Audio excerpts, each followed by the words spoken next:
In 1946, after World War II, the US Navy launched the largest expedition to Antarctica to date. Titled Operation High Jump, the mission was led by Admiral Richard E. Byrd. The official narrative of the mission's objectives were to establish a US military and scientific research bases on the continent of Antarctica. Although Admiral Byrd's previous missions to Antarctica before the war gained him notoriety, they primarily failed due to the harsh conditions. Operation High Jump proved just as treacherous, with some of the crew perishing in blizzards and plane crashes, and resulted in early termination. Operation High Jump included a staggering 13 ships, aircraft escort, aircraft carrier, a submarine, 2 destroyers and a total of 4,700 men with full battle gear in what was officially called an ordinary training exercise and attempt to establish research bases. Speaking about the operation, Byrd said that the most important result of his observations and discoveries is the potential effect that they have in relation to the security of the United States. The fantastic speed with which the world is shrinking, recorded the Admiral, is one of the most important lessons learned during the recent Antarctic exploration. I have to warn my compatriots that the time has ended when we were able to take refuge in our isolation and rely on the certainty that the distances, the oceans and the poles were a guarantee of safety. He also said he didn't want to frighten anyone unduly, but that it was a bitter reality that in the case of a new war, the continental United States would be attacked by flying objects which could fly from pole to pole at incredible speeds. Many have since theorized that the specific security risk relates to the numerous alleged covert operations that took place during the Nazi era, the most memorable being that of New Swabia and the mysterious Base 211 located within Antarctica. These theories suggest that Byrd and his crew were actually searching for these secret Nazi bases that have been rumored to be impenetrable.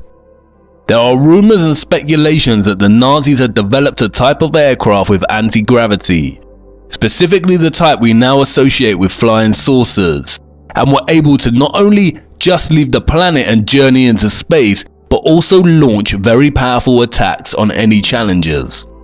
Interestingly, in July 1947, just 5 months after Byrd's Operation High Jump was terminated in Antarctica, the infamous Roswell crash happened. The official narrative states that a balloon crashed into a ranch in Roswell, New Mexico, but since the incident, a growing body of theories have arisen that suggest that what actually crashed in Roswell was a UFO.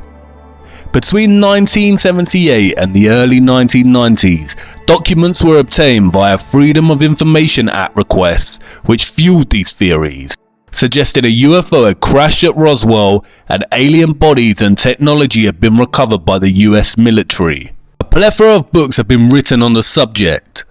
Interestingly, soon after the crash in 1947, the Central Intelligence Agency, the Department of Defense and the National Security Agency were all established. Just as a space race between America and Russia began in 1956, Admiral Byrd returned to Antarctica under Operation Deep Freeze to once again attempt to establish US Antarctic bases. It marked the beginning of a permanent military presence in Antarctica. Speaking about Antarctica, Byrd said, Admiral Byrd, you've been to both the North Pole and the South Pole. Is there any unexplored land left on this Earth that might appeal to adventurous young Americans? Yes, there is. And not up around the North Pole, because it's getting crowded up there now, because they find out it's really usable, not only to live in, but militarily. But strangely enough, there's left in the world today an area as big as the United States that's never been seen by a human being. And that's beyond the pole on the other side of the South Pole from Middle America. And I think it's quite astonishing that there should be an area as big as that unexplored. That's a tremendous So challenge. there's a lot of adventure left down at the bottom of the world. Admiral Byrd died in his sleep of a heart ailment a year later in 1957. He was an active Freemason. A year later, in 1958, NASA was established. And then soon after, in 1959, the Antarctica Treaty was signed by the UN, prohibiting access and ownership. I do not dispute that the Nazis created advanced technological flying crafts, and I do not dispute that many of them could have potentially fled to deep Antarctic bases. What many are not taught in history lessons at school is that many Nazis actually fled to America after the war. Remember, all wars are carefully choreographed by the satanic Illuminati elite. They are illusions cast upon the people using a system of us versus them, when in reality the us is funding the them, and vice versa. Werner von Braun was a German-born aerospace engineer and so-called space architect, and worked on Nazi Germany's rocket development program.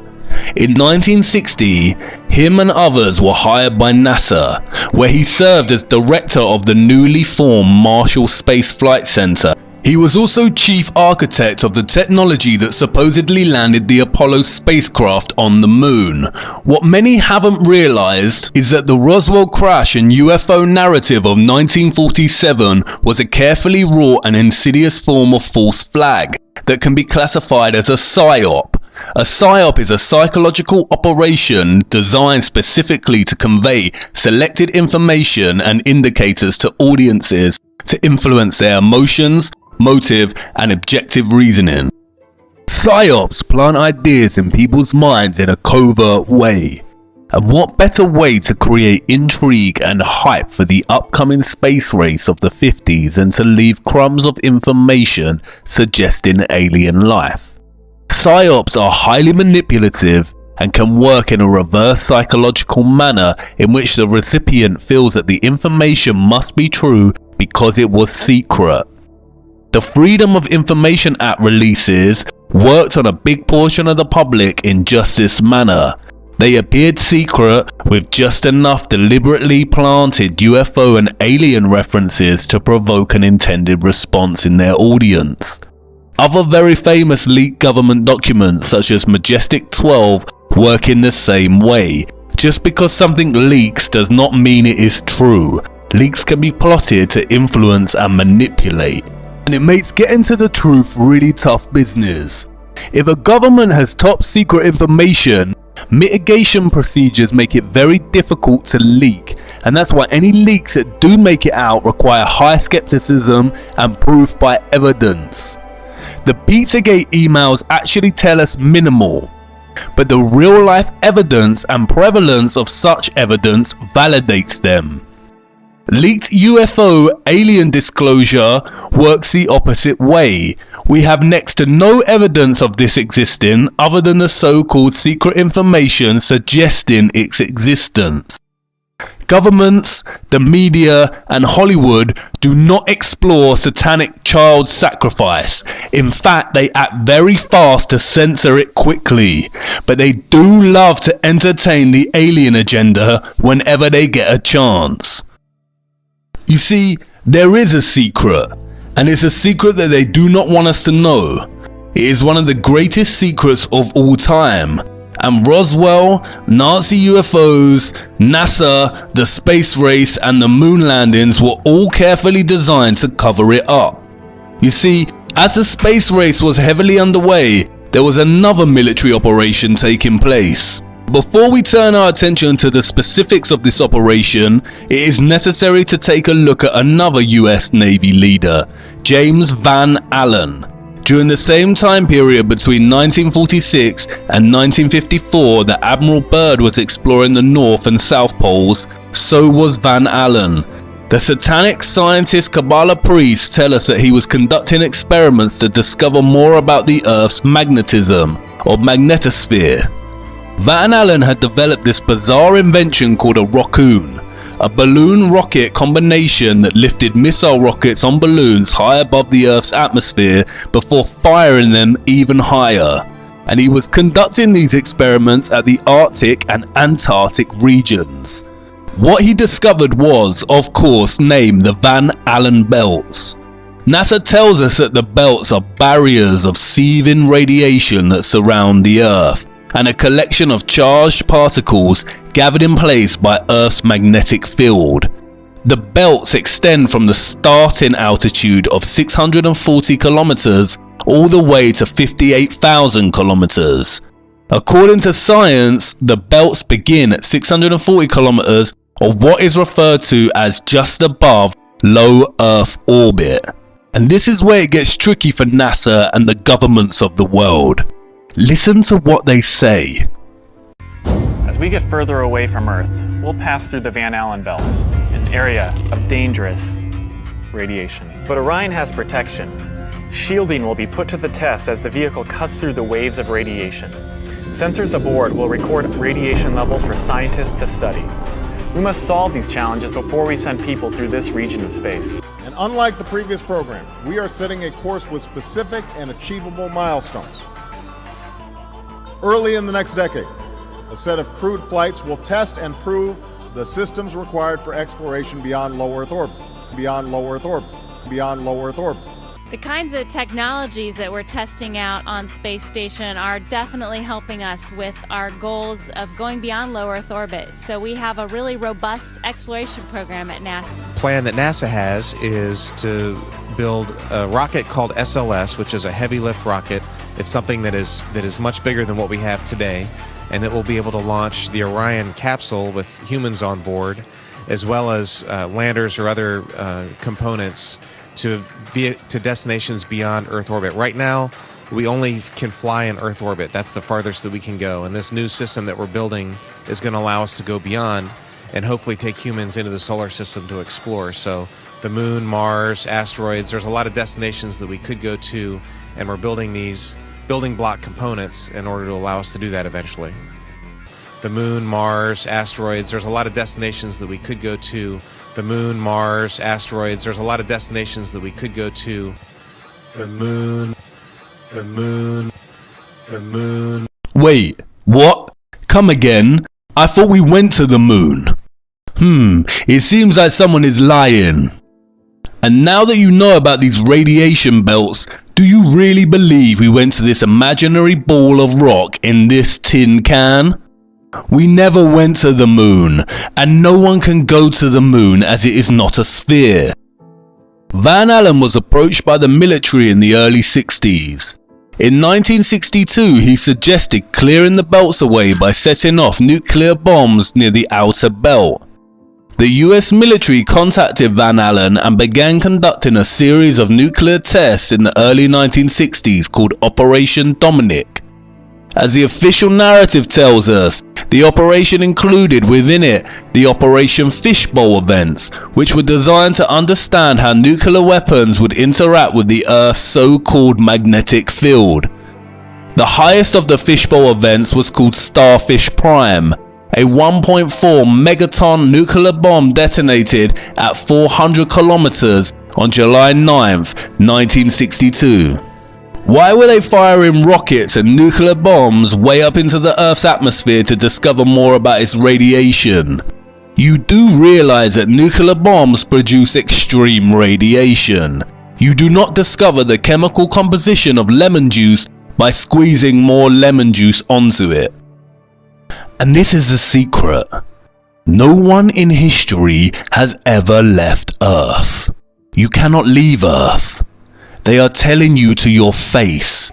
Now, one thing I really want your generation to embrace is that the Earth is a closed system. The Earth is a closed system. We cannot leave the Earth. There's no place to go. And this is from one of the highest satanic scientist Kabbalah priests himself, straight from the goat's mouth. See, these Satanists just have to tell you, they are hiding it in plain sight again. And they're getting away with it because they are relying on both our inability to get our heads around the bamboozlement of impossible figures and phenomena, and they are also relying on our blind trust in the scientific institutions of the world and their word. No one has ever left flat Earth. It is a closed system, and not because there are radiation belts. No one has left because there is a dome-like roof above of what is better understood as a firmament. We cannot leave the Earth. This is what Admiral Byrd discovered in Antarctica. They discovered the foundations of the firmament. And that's why you cannot go to Antarctica. It is literally the edge of the earth. And I know what you're probably thinking. What? This is going from crazy to crazier to insane. But by now you already know what I am going to say. Let me show you. In 2014, civilian space geeks constructed their own rocket with a camera on and sent it up with the goal of being the first civilian rocket to make it to space. Look what happens. Our mission as the Civilian Space Exploration Team is to be the first civilian team in history to launch a rocket that reaches space.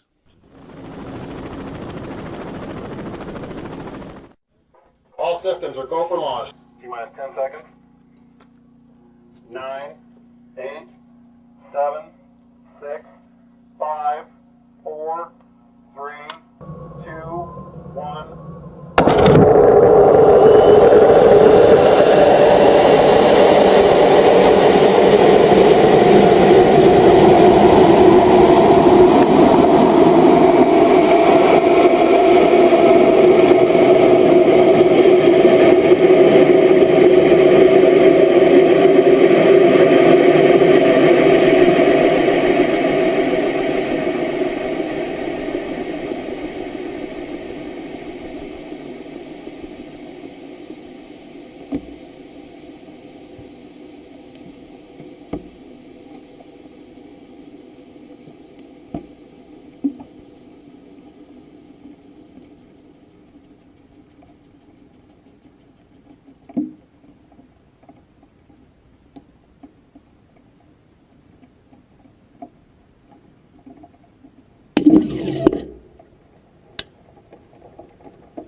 What did that rocket hit?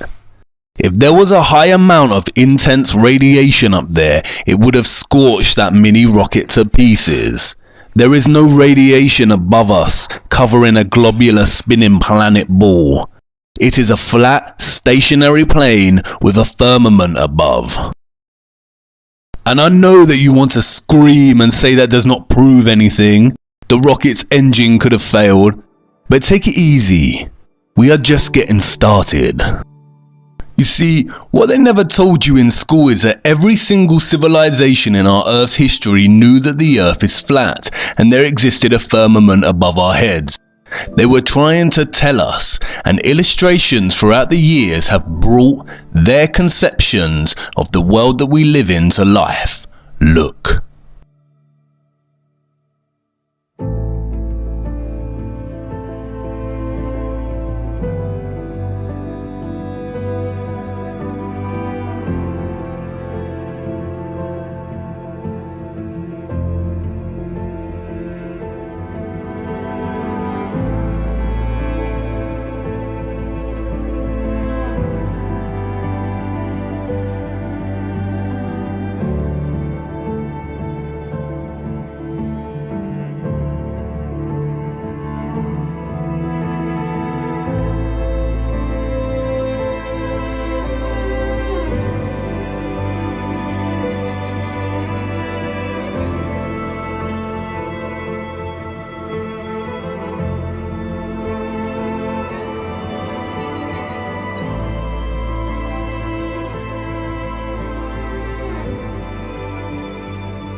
Only one is the satanic lie. Take another look at NASA's insignia. Did you not notice? Look at the ring around the planet, Saturn. And look closer at what they call the red chevron. Don't you think it looks like a split tongue? The tongue of the serpent? It almost resembles the letter T, which would give the organization's name an interesting anagram. But just a coincidence, I'm sure. And why does every single rocket that NASA supposedly sends up to space take the exact same path? Look, they aren't sending rockets into space. They reach a certain altitude and begin bending until traveling horizontally and landed in the ocean somewhere. They cannot go up and leave Earth's atmosphere and journey into space because there is no space. There is a firmament above. And they have been hiding it in plain sight the whole time. Look closer at the Masonic drawings. Can you see it? The 4 pillars, or the 4 corners of the earth, the sun and moon the same size and both within an arched dome or firmament. And of course satanic pedo Hollywood has already told us while laughing behind our backs, look.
Talk to him.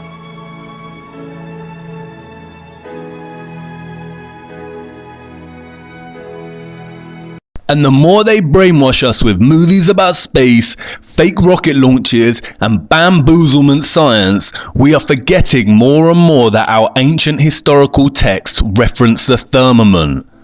The Book of Enoch, a non-canonical biblical text that was discovered as part of the Dead Sea Scrolls, reads, "And I saw the cornerstone of the earth, and I saw the 4 winds which support the earth, and the sky, and I saw the winds which turn the sky and cause the disk of the sun and all the stars to set. And I saw the winds of the earth which support the clouds, and I saw the paths of the angels. I saw at the end of the earth the firmament of heaven above." The Quran references it. "With power and skill did we construct the firmament." The Book of Job, which is older than the Torah itself, references this very firmament. "Hast thou with him spread out the sky, which is strong as a molten looking glass?" What does that mean? A molten looking glass. I guess I'm up against the highest, hardest stained glass ceiling. So I guess I'm up against the highest, hardest stained glass ceiling.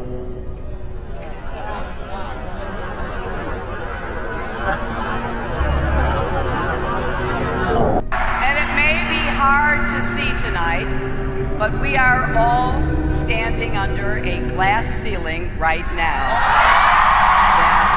It was fine for all this talk about me running to break the big, hard glass ceiling. Although we weren't able to shatter that highest, hardest glass ceiling this time, thanks to you, it's got about 18 million cracks in it.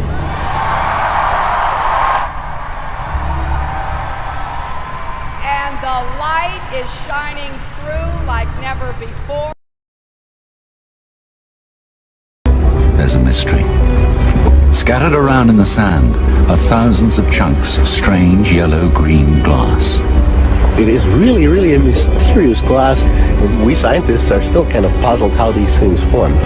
And I can't believe we just put the biggest crack in that glass ceiling yet. It's got about 18 million cracks in it. Again, they are telling us. And the crowd claps and cheers in their own ignorance. They are telling us while laughing behind our backs. But wait a minute. The firmament cannot be made of super strong glass, or that rocket would have been shattered upon impact. And I know, maybe the rocket just malfunctioned or ran out of power. Stay with me.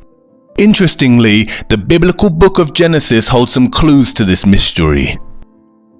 And God said, "Let there be a firmament in the midst of the waters, and let it divide the waters from the waters. And God made the firmament, and divided the waters which were under the firmament from the waters which were above the firmament. And it was so." Could there really be water just above the firmament and directly below it? It sounds like an absurd concept. Not as absurd as bending oceans wrapped around a spinning space ball, mind you. So let's investigate. It's the stars and the planets themselves that offer more clues. In case you forgot, the planets that NASA and other official space agencies show us are CGI, or artistic renditions. We have seen their lazy Photoshop skills exposed in previous episodes. We see something very different when we use an advanced and powerful lens, like found on Nikon cameras, and look at the planets above us. Look.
They are pulsing and shifting, almost dancing.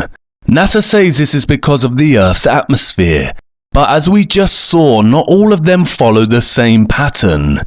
Each planet here radiates its own specific patterns and light movements. You see, what we call the planets are actually stars like the rest of the stars we see at night.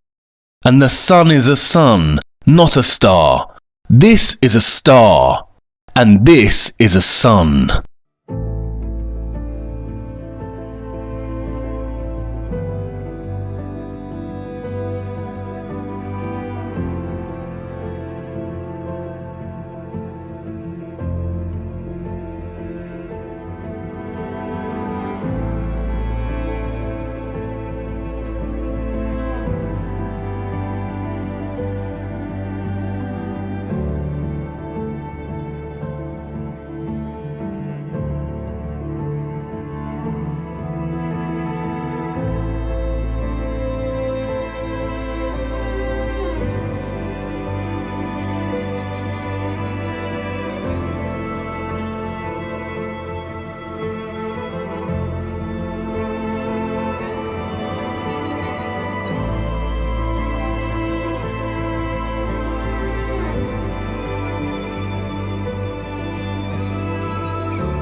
There is no space, no Kabbalah Ein Sof vacuum of nothingness.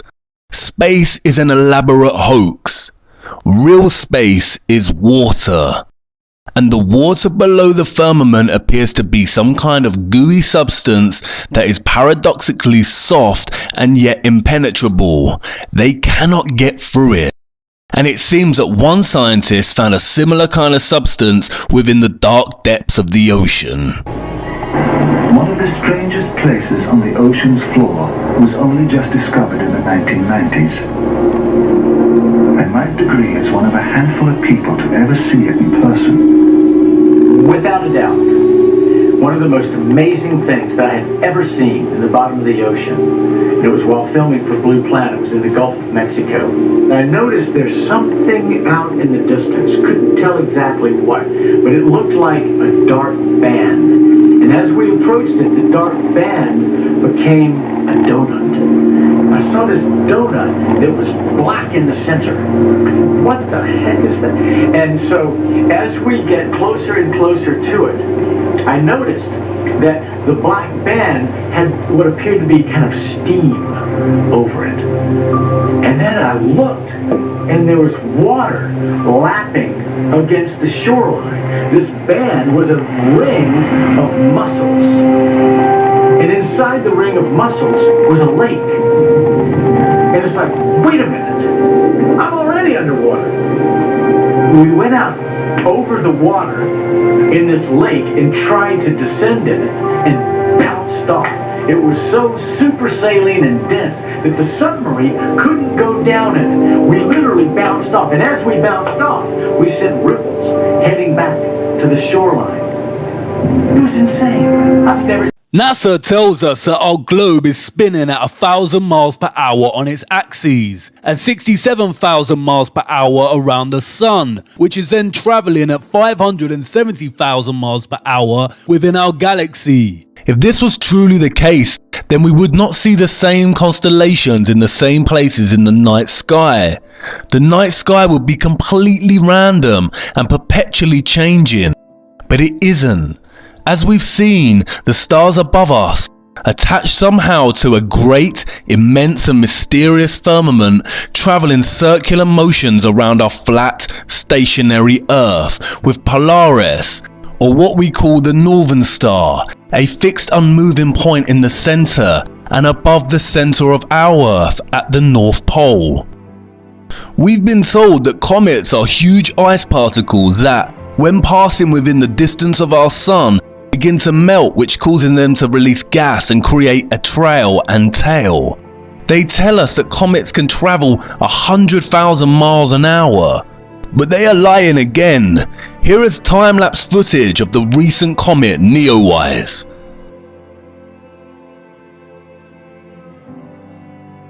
As you can see, the comet is not actually moving in its own path. It is fixed in its area on the firmament and moving in conjunction with the rest of the stars. There is no travelling comet journeying at 100,000 miles per hour. But look closer. Can you not see it? It is a large opening in the firmament, casting a ray of light from whatever exists behind and through the water beneath it, much like you see with the light entering in an underwater cave opening deep in the ocean. There's a very simple experiment that you can do in the comfort of your own home to prove the existence of the firmament or earthly dome. Create a rainbow. National Geographic tells us that a rainbow is a multicolored arc made by light striking water droplets. The most familiar type rainbow is produced when sunlight strikes raindrops in front of a viewer at a precise angle. Rainbows can also be viewed around fog, sea spray or waterfalls. A rainbow is an optical illusion. It does not actually exist in a specific spot in the sky. The appearance of a rainbow depends on where you are standing and where the sun or other source of light is shining. They go on to state that rainbows are the result of the refraction and reflection of light. Both refraction and reflection are phenomena that involve a change in a wave's direction. A refracted wave may appear bent, while a reflected wave may seem to bounce back from a surface or other wavefront. Light entering a water droplet is refracted. It is then reflected by the back of the droplet. As this reflected light leaves the droplet, it is refracted again at multiple angles. Refraction is the bending of light. It also happens with sound, water and other waves, as it passes from one transparent medium such as glass into another. Here we see the white light hitting the glass triangular prism and refracting the light into a straight rainbow. We have never seen a straight rainbow, a triangular rainbow, or one that forms right angles or goes up and down or left to right. In order for refraction to take place, the white light has to reflect through a prism, which has to be transparent like glass. So whatever the white light of the sun is hitting when we see a rainbow, it has to be the shape of the prism it is hitting. The rainbow is always there, but there needs to be a screen for us to see it. The rainbow is always there, but we only see it when the rain forms a condensed mist, like a screen. That's why we see smaller rainbows in garden sprinklers, and it's important to note that the rainbows we see in garden sprinklers retain the same shape as the ones we see in the sky. The screen mist of water provides us a screen to see the refracted light of the rainbow, which holds its prism's shape, i.e. a glass dome. It's really that simple. In the same way, the laws of density and perspective are really that simple. But here's where it gets unbelievable. Look at this image of a rainbow reflected in the ocean. Notice how the colors are reflected, like in a mirror, so the colors are reversed. The violet, indigo and blue that are always at the bottom of the rainbow are here at the top of the rainbow in the reflection. Now try this for yourself at home. ScienceSparks.com tells us how we can make a rainbow. You can either make a rainbow with a mirror. Try placing a mirror inside a glass and angling the glass so sunlight hits the mirror. You should be able to reflect a rainbow onto a wall. Or you can do the same exercise, but instead of using sunlight, you can shine a torch. The rainbow that is reflected from the flat mirror, i.e. the prism, and the screen of water, like when it rains or there is water mist, creates a near straight rainbow onto the wall. If water is the reason for creating the arched rainbow shape, as science says, then why does it here produce a straight rainbow? Now take a dome circular glass as your prism and fill it with water and let the white light of the sun shine through it. You get an arched rainbow because the prism has a dome-like shape. And it's just like the rainbow we see here on Earth. There is a double rainbow here, but unlike the double rainbow we see reflected in the ocean, the colors here are not reverse. Now look. Can you see it? The colors in the top rainbow are reversed. What you are seeing is a reflection of the rainbow in the glass firmament above, just like you would in a mirror and just like we see over the ocean or a lake. How dare they lie to us? And now really think about it.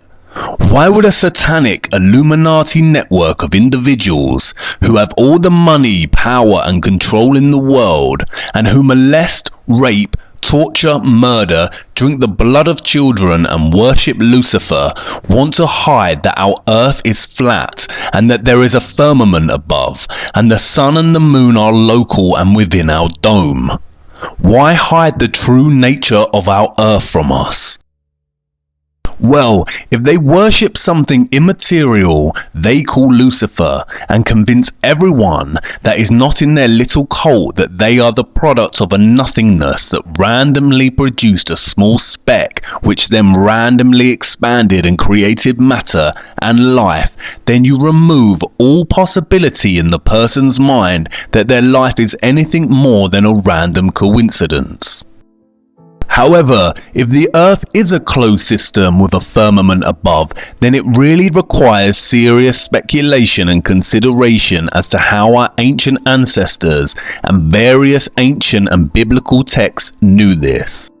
The Illuminati cabal do not want us to seriously consider the notion of creation, purpose for human existence, the existence of good and evil as real energetic entities rather than archaic words to describe something that their fraudulent sciences call the spectrum of mental health. The satanic Illuminati power complex cast humanity into the dark and kept the knowledge for themselves.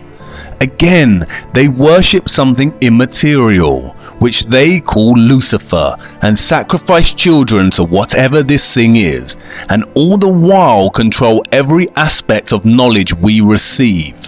We go about our days with heads down, glued to our smartphones, downloading their programs and information that keep us brainwashed, when our eyes should be looking up to our firmament and the stars attached within it.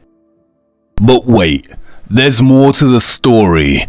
As we saw, they called the nuclear missile events of the 1960s Operation Fishbowl, and this operation was part of a larger one, Operation Dominic.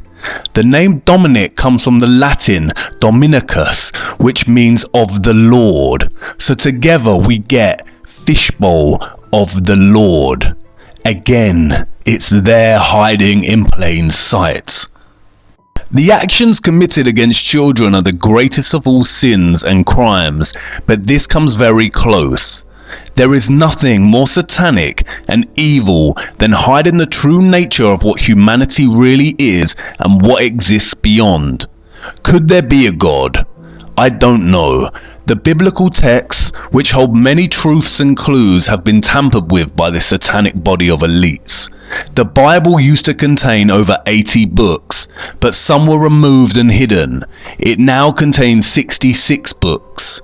66. That number again.